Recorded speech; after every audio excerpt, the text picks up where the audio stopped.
അയൽവാസിയും ദുഷ്ടനുമായ പട്ടാളക്കാരൻ അവധിക്ക് വരുന്നതുവരെ കാര്യങ്ങളെല്ലാം ശുഭകരമായിരുന്നു. ഒരു ദിവസം കുളക്കോഴി നാരായണനാണ് ഞെട്ടിപ്പിക്കുന്ന ആ വാർത്ത എന്നെ അറിയിച്ചത്.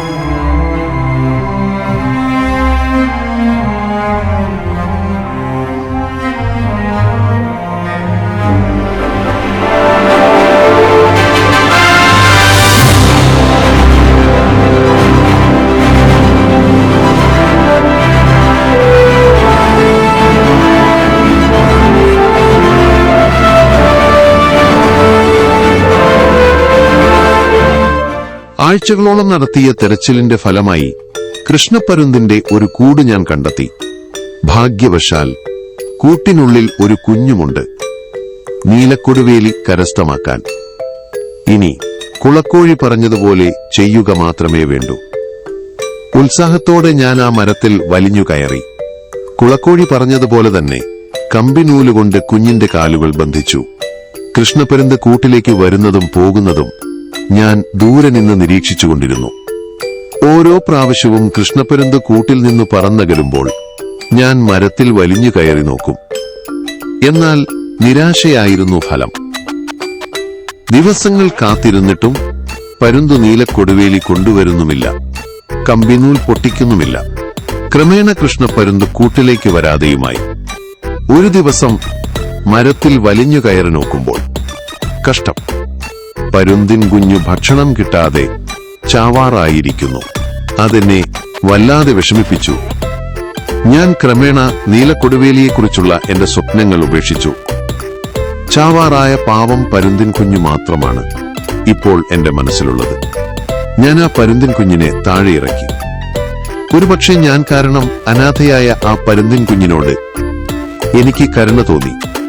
ഇനിയിപ്പോ നീലക്കൊടുവേലി കിട്ടിയില്ലേലും വേണ്ടില്ല, ഈ പാവം പരുന്തിൻ കുഞ്ഞു ചത്തുപോവരുത്. അതുമാത്രമായി എന്റെ ചിന്ത. ആ പരുന്തിൻ കുഞ്ഞിനെ ആരും കാണാതെ തട്ടിൻപുറത്തു കൊണ്ടുപോയി ഞാൻ ഒളിപ്പിച്ചു. പരുന്തിൻ കുഞ്ഞിന് ഞാൻ രഹസ്യമായി തീറ്റ കൊടുക്കുന്ന വിവരവും അതൊരു വലിയ പരുന്തായി വളർച്ചയെത്തിയ വിവരവുമൊന്നും വീട്ടിലാരും അറിഞ്ഞതേയില്ല. ഒരു ദിവസം സ്ത്രീകളാരോ തട്ടിൻപുറത്ത് കയറിയപ്പോൾ പരുന്തിനെ കണ്ട് സ്ഥിരം പ്രതിയായ എന്നെ അമ്മാവന്മാർ പതിവ് പോലെ കസ്റ്റഡിയിലെടുത്ത് ചോദ്യം ചെയ്തു. പതിവ് പോലെ തന്നെ ഞാൻ കുറ്റം സമ്മതിക്കുകയും ചെയ്തു. പരിഹാരമായി പരുന്തിന്റെ താവളം വീടിന് പുറത്തേക്ക് മാറ്റുവാൻ അമ്മാവന്മാർ ഉത്തരവ് പാസാക്കി. അങ്ങനെ ഞാനും പരുന്തും തമ്മിലുള്ള ബന്ധത്തിന് കുടുംബത്തിന്റെ അംഗീകാരം ലഭിച്ചു. ഞാൻ വിളിച്ചാൽ കൃഷ്ണപ്പരുന്ത് എന്റെ തോളിൽ വന്നിരിക്കും.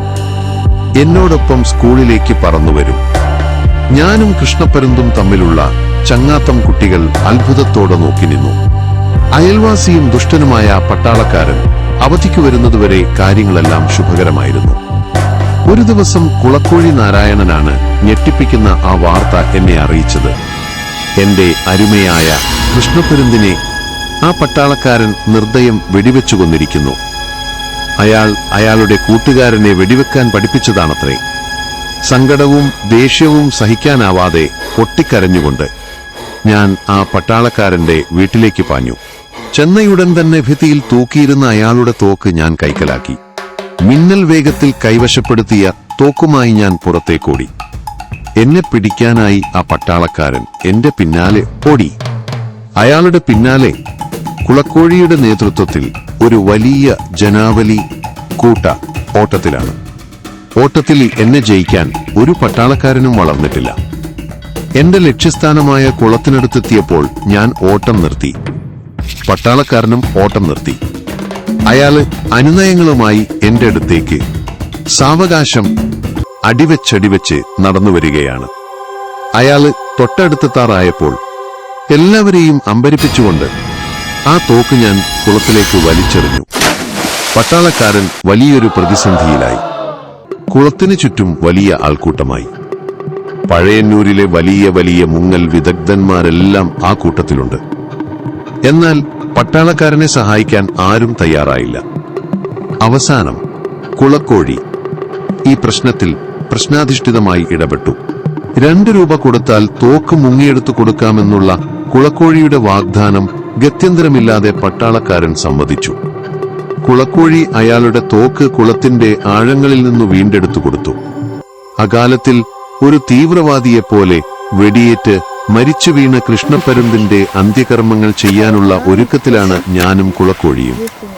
പട്ടാളക്കാരൻ കൊടുത്ത രൂപ കൊണ്ട് അന്ത്യകർമ്മങ്ങൾക്കുള്ള സാധനങ്ങളുമായി കുളക്കോഴി വന്നെത്തി. മരണാനന്തര കർമ്മങ്ങൾക്കുശേഷം ഞങ്ങൾ കൃഷ്ണപ്പരുന്തിനെ മറവു ചെയ്തു. ആ കൃഷ്ണപ്പരുന്തിന്റെ ദാരുണ മരണം ശരിക്കും ഒരു ദുശകുനം തന്നെയായിരുന്നു. ഇനി എന്തൊക്കെ ദുരന്തങ്ങളായിരിക്കും സംഭവിക്കാൻ പോകുന്നത് കാണാം അടുത്ത ലക്കത്തിൽ.